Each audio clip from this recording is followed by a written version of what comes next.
Hello students, welcome to operating system class. আপনাদের সাথে আমি আছি ঐশ্বর্য পান্ডে। প্রথমেই আমরা চ্যাপ্টার 1 দিয়ে শুরু করব। চ্যাপ্টার 1 টাইটেলটা কি? Understand the general features of operating system. আসুন এবার আমরা দেখি এই অধ্যায়ে আমরা কি কি শিখব। অপারেটিং সিস্টেম, অপারেটিং সিস্টেমের ভূমিকা নিয়ে আমরা আলোচনা করব। তারপর আসছে অপারেটিং সিস্টেমের কার্যাবলী।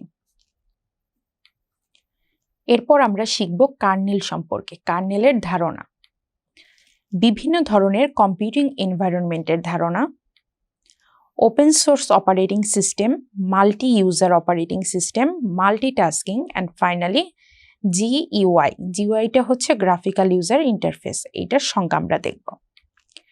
এবং সর্বশেষ হচ্ছে অধ্যায়ভিত্তিক পরীক্ষার প্রস্তুতি। প্রথমে আমরা বেসিকগুলি নিয়ে আলোচনা করব, তারপর আমরা সব শেষে আমাদের পরীক্ষায় কমন পাওয়ার জন্য গুরুত্বপূর্ণ টপিকগুলি নিয়ে আমরা ডিসকাস করব। তাহলে শুরু করা যায় অপারেটিং সিস্টেমের বেসিক নিয়ে। প্রথমেই আসছে অপারেটিং সিস্টেম কি। এখানে আমরা একটা ডায়াগ্রাম দেখতে পাচ্ছি, তাই না? আমরা এখানে বিভিন্ন ধরনের কম্পোনেন্ট দেখছি, monitor, application, disk driver, mouse, printer. এই প্রত্যেকটা কম্পোনেন্ট কানেক্টেড কার সাথে? অপারেটিং সিস্টেমের সাথে, রাইট? তাহলে অপারেটিং সিস্টেমটা কি? অপারেটিং সিস্টেম হচ্ছে আমাদের এই বিভিন্ন ধরনের যেই ডিভাইসগুলি, কম্পোনেন্টগুলি, এই প্রত্যেকটার সাথে সে ইন্টারকানেক্টেড। আসো আমরা এবার হচ্ছে সংজ্ঞা দেখি। অপারেটিং সিস্টেম এক ধরনের ইন্টিগ্রেটেড প্রোগ্রাম যা কম্পিউটারের বিভিন্ন কম্পোনেন্টস এবং রিসোর্স বলতে এখানে বোঝাচ্ছে মেইন মেমোরি, সিপিইউ, পেরিফেরাল ডিভাইসগুলি পরিচালনা করে। ঠিক যেমনটা আমরা এখানে ডায়াগ্রামে দেখতে পাচ্ছি, বিভিন্ন ধরনের কম্পোনেন্টগুলির সাথে ইন্টারকানেক্টেড হচ্ছে অপারেটিং সিস্টেম। অপারেটিং সিস্টেম একটা ইন্টারফেসের মতো কাজ করে, যেই ইন্টারফেস আমাদের কম্পিউটারটার সাথে আমাদের কমিউনিকেশন করতে সাহায্য করে। জাস্ট লাইক আমরা যে কোনো একটা সুইচের সাথে তুলনা করতে পারি। যে কোনো একটা ইলেকট্রনিক ডিভাইস আমাদের রুমে, সাপোজ কোনো একটা ফ্যান বা কোনো একটা লাইট, আমরা যদি এটাকে অন বা অফ করতে চাই, আমরা কি ডিরেক্টলি এটার ওয়্যার কানেকশন নিয়ে চিন্তা করি? দ্যাট মিনস আমরা কি কোনো দুইটা ওয়্যারকে কানেক্ট করে ফ্যান বা লাইটকে ওপেন করার চেষ্টা করি? অবশ্যই না। আমরা কি ইউজ করি? সুইচে কি আছে? অন এবং অফ। একটা সুইচকে আমরা ইউজ করে যে কোনো রুমের আমরা ফ্যান বা লাইটকে কি করতে পারি? অন করতে পারি, চাইলে তাকে অফ করতে পারি। ঠিক এই সুইচের মতো অপারেটিং সিস্টেম কম্পিউটারে আমাদের সাথে কি হিসেবে কাজ করে? একটা ইন্টারফেস হিসেবে কাজ করে। আমরা কি? ইউজার। আমরা ইউজাররা কি ব্যবহার করি? ইউজাররা কম্পিউটার ব্যবহার করি। এই ইউজার, আমরা যারা কম্পিউটার ব্যবহার করি, এই ইউজার আর কম্পিউটারের বিভিন্ন ধরনের হার্ডওয়্যার, এই ইউজার এবং হার্ডওয়্যারের মাঝখানে কমিউনিকেশন করতে সাহায্য করে হচ্ছে অপারেটিং সিস্টেম, যাকে আমরা বলে থাকি ইন্টিগ্রেটেড প্রোগ্রাম। এই ইন্টিগ্রেটেড প্রোগ্রাম অপারেটিং সিস্টেম আমাদের ইউজার এবং হার্ডওয়্যারের মধ্যে কমিউনিকেশনের জন্য একটা ইন্টারফেস প্রোভাইড করে। পরবর্তী সংজ্ঞাতে, অপারেটিং সিস্টেম এক ধরনের সিস্টেম সফটওয়্যার যা কম্পিউটারের হার্ডওয়্যার ও ব্যবহারকারীর মধ্যে সমন্বয় সাধন করে। অপারেটিং সিস্টেম প্রোগ্রাম এবং প্রোগ্রাম ব্যবহারকারীদের সুনির্দিষ্ট কিছু সার্ভিস প্রোভাইড করে থাকে।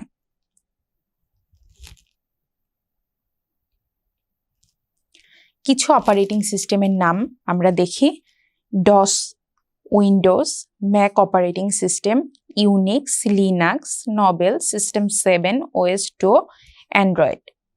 এই হচ্ছে বিভিন্ন ধরনের অপারেটিং সিস্টেম যা আমরা আমাদের লাইফে ইউজ করে থাকি। আচ্ছা, অপারেটিং সিস্টেম, রাইট? আমরা এতক্ষণ দেখলাম অপারেটিং সিস্টেম কি। অপারেটিং সিস্টেম হচ্ছে একটা ইন্টিগ্রেটেড প্রোগ্রাম যা ইউজার এবং কম্পিউটারের মধ্যে ইন্টারফেস হিসেবে কাজ করে। তাহলে অপারেটিং সিস্টেম, তার উদ্দেশ্যটা কি? কোন উদ্দেশ্যে আমরা এই অপারেটিং সিস্টেমকে ইউজ করব, রাইট? প্রথমেই যে কোনো ব্যবহারকারীর প্রোগ্রামকে এক্সিকিউট করা এবং ইউজারের সমস্যাগুলো সহজে সমাধান করা, এটাই হচ্ছে অপারেটিং সিস্টেমের কাজ।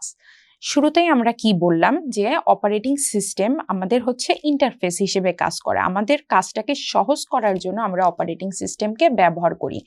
যেমন আমরা যদি কোনো একটা ডকুমেন্টকে প্রিন্ট করতে চাই, আমরা কি করি? শুরুতেই ডকুমেন্টটাকে প্রথমে ওপেন করি, ওপেন করার পর প্রিন্টের যেই কমান্ড আছে আমরা ওই কমান্ডটা ব্যবহার করে আমাদের ডকুমেন্টটাকে প্রিন্ট করি। কিন্তু এখন প্রিন্ট করার জন্য আমরা যদি শুধু এই কমান্ড ইউজ না করে বিভিন্ন ধরনের অনেক বড় বড় কোড লিখে তাকে প্রিন্ট করতে হতো, আমাদের জন্য কাজটা অনেক বেশি কঠিন হয়ে যেত। সেই জন্য এই কঠিন কাজগুলিকে সহজ করার জন্য আমরা ইউজ করি অপারেটিং সিস্টেম। পরবর্তীতে আমরা এই অপারেটিং সিস্টেমকে ব্যবহার করি, বা অপারেটিং সিস্টেমের আরেকটি উদ্দেশ্য বলতে পারি কম্পিউটার হার্ডওয়্যার দক্ষতার সাথে আমরা ব্যবহার করার জন্য অপারেটিং সিস্টেমকে ব্যবহার করি। একটা ইফিশিয়েন্ট ওয়েতে কাজ করার জন্য অপারেটিং সিস্টেম অবশ্যই গুরুত্বপূর্ণ। একটি অপারেটিং সিস্টেমের মূলত দুইটি অংশ রয়েছে। অংশ দুইটি কি কি এবার আমরা দেখি আসুন। প্রথম হচ্ছে কার্নেল এবং দ্বিতীয় অংশ হচ্ছে ইউজার ইন্টারফেস। পরবর্তী স্লাইডগুলিতে আমরা কার্নেল এবং ইউজার ইন্টারফেস নিয়ে বিস্তারিত আলোচনা করব। তাহলে এই ছিল অপারেটিং সিস্টেমের উদ্দেশ্য এবং অপারেটিং সিস্টেমের দুইটি প্রধান অংশ যেগুলো নিয়ে আমরা আলোচনা করলাম। এখন আমরা দেখব বিভিন্ন ধরনের অপারেটিং সিস্টেম, যেই অপারেটিং সিস্টেমগুলি আমরা ইউজ করে থাকি। প্রথমেই আছে বেস অপারেটিং সিস্টেম, এরপর multi programming operating system, real time operating system, multi processing operating system, multi tasking operating system, distributed operating system, single user operating system, multi user operating system, network operating system, time sharing operating system. আচ্ছা, base operating system, তাই না? Base operating সিস্টেমটা কি? Suppose আমরা অনেক ধরনের কাজ করে থাকি, তাই না? এই কাজগুলির মধ্যে একই রকম কাজ, that means similar types of job, এই জবগুলিকে যেই অপারেটিং সিস্টেম এক্সিকিউট করে থাকে ওই অপারেটিং সিস্টেমকে আমরা বলি base operating system. That means আমাদের বিভিন্ন ধরনের জব আমরা পারফর্ম করে থাকি, রাইট? ধরে নিলাম জব 1, জব 2, জব 3 অ্যান্ড হচ্ছে জব 4। আমাদের কম্পিউটারে এরকম 4টি জব আছে। এই জবগুলি কম্পিউটার কি করবে? সিপিইউ এই জবগুলিকে এক্সিকিউট করবে। এই জব 1 আর জব 4 হচ্ছে সিমিলার টাইপের জব, জব 2 আর জব 3 হচ্ছে সিমিলার টাইপের জব। তাহলে কম্পিউটার কি করবে? এই জব 1 এবং জব 4 এদেরকে নিয়ে একটা বেস ক্রিয়েট করবে। একইভাবে জব 2 আর জব 3 এদেরকে নিয়ে একটা বেস ক্রিয়েট করবে। এই বেসগুলি কি করবে? এই দুইটা টাস্ক যেহেতু সিমিলার টাইপের তারা একসাথে এক্সিকিউট হবে। আর এই দুইটা জব যেহেতু একই ধরনের তারা একসাথে এক্সিকিউট হবে। এই ধরনের অপারেটিং সিস্টেমকে আমরা বলে থাকি বেস অপারেটিং সিস্টেম। এরপরে কি আছে? Multi programming operating system, right? Multi programming operating সিস্টেমটা কি? এইখানে আমরা অনেক ধরনের মাল্টিপল টাস্ক এক্সিকিউট করতে পারি। এই মাল্টি প্রোগ্রাম অপারেটিং সিস্টেমের এক্সটেন্ডেড ভার্সন হচ্ছে মাল্টিটাস্কিং অপারেটিং সিস্টেম। এরপর আমরা এখানে দেখতে পাচ্ছি সিঙ্গেল ইউজার অপারেটিং সিস্টেম, যেখানে একজন সিঙ্গেল ইউজার কি করে থাকে? টাস্ক পারফর্ম করে থাকে। মাল্টি ইউজার অপারেটিং সিস্টেমে কি হয়? মাল্টিপল ইউজার একসাথে টাস্ক পারফর্ম করতে পারে। তাহলে আমরা বিভিন্ন ধরনের অপারেটিং সিস্টেম দেখলাম। এবার আসা যাক অপারেটিং সিস্টেম ব্যবহারের সুবিধা নিয়ে। অপারেটিং সিস্টেম ব্যবহারের সুবিধাটা কি? অপারেটিং সিস্টেম কম্পিউটারকে সচল ও ব্যবহার উপযোগী করে তোলে। আমাদের কাজগুলি যদি অনেক বেশি কঠিন হতো, যেমন আমাদের প্রত্যেকটা টাস্ক পারফর্ম করার জন্য একটা কম্পিউটারে আমরা কি কাজ করে থাকি? থাউজেন্ড অফ টাস্ক পারফর্ম করে থাকি। এক একটা কাজের জন্য আমাকে যদি মাল্টিপল লাইনস অফ কোড লিখতে হতো, কোড লিখে কম্পিউটারকে বোঝাতে হতো আমি কোন কাজটা পারফর্ম করতে যাচ্ছি, আমাদের কাজগুলি অনেক বেশি কি হয়ে যেত? কঠিন হয়ে যেত। এই সমস্যা এড়ানোর জন্য, আমাদের কম্পিউটার ব্যবহারের সুবিধা বাড়ানোর জন্য আমরা অপারেটিং সিস্টেম ব্যবহার করি। এরপর প্রসেসর পরিচালনা ম্যানেজমেন্ট করা, মেমোরি পরিচালনা করা। একটা মেমোরি যখন আমরা একটা প্রোগ্রাম এক্সিকিউট করি বা যে কোনো একটা টাস্ক এক্সিকিউট করি, প্রথমেই সেই প্রোগ্রাম বা প্রসেসটা আমার কোথায় লোড হয়? মেইন মেমোরিতে। মেইন মেমোরিতে লোড হলে কখন সে মেইন মেমোরি অ্যালোকেট হবে, কখন তাকে মেইন মেমোরি থেকে ডিঅ্যালোকেট করব, এই টাস্কগুলি পরিচালনা করে কি? Operating system. ইনপুট আউটপুট যন্ত্রগুলি পরিচালনা করে, ফাইল পরিচালনা করে, একটা ফাইল ক্রিয়েট করা, ফাইল ডিলিট করা, এই কাজগুলি কে করে থাকে? এই কাজগুলি আমরা ইউজাররা করে থাকি, তাই না? কিন্তু একটা ফাইল ক্রিয়েট করা বা ডিলিট করা, এই সময়টাতে আমাদের অপারেটিং সিস্টেম কিভাবে হেল্প করে থাকে আমরা কিন্তু এই জিনিসটা কেউ কখনো খেয়াল করি না।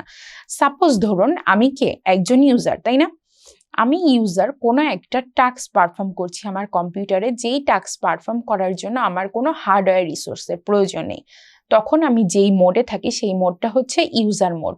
কিন্তু ধরুন এখন আমার কোনো একটা রিসোর্সের প্রয়োজন, যেই রিসোর্সটা আমার কম্পিউটারে হার্ড ডিস্কে সেভ আছে। তাহলে হার্ড ডিস্কে যদি সেভ থাকে, দ্যাট মিনস তখন আমার কম্পিউটার রিসোর্সের প্রয়োজন। তখন কি করে অপারেটিং সিস্টেম? আমাকে ইউজার মোড থেকে ডিরেক্টলি নিয়ে যায় হচ্ছে কার্নেল মোডে। ইউজার মোড থেকে কার্নেল মোডে নিয়ে যেতে আমাকে সাহায্য করে কে? Operating system. তখন আমার যেই রিসোর্সটা প্রয়োজন, ওই রিসোর্সটা অপারেটিং সিস্টেম আমাকে প্রোভাইড করে। দেন আমি আবার ইউজার মোডে ফেরত এসে আমি যেই টাস্কটা পারফর্ম করছিলাম ওই টাস্কটা এক্সিকিউট করি। তাহলে এই ধরনের কাজে আমাকে কে সহায়তা করে? Operating system.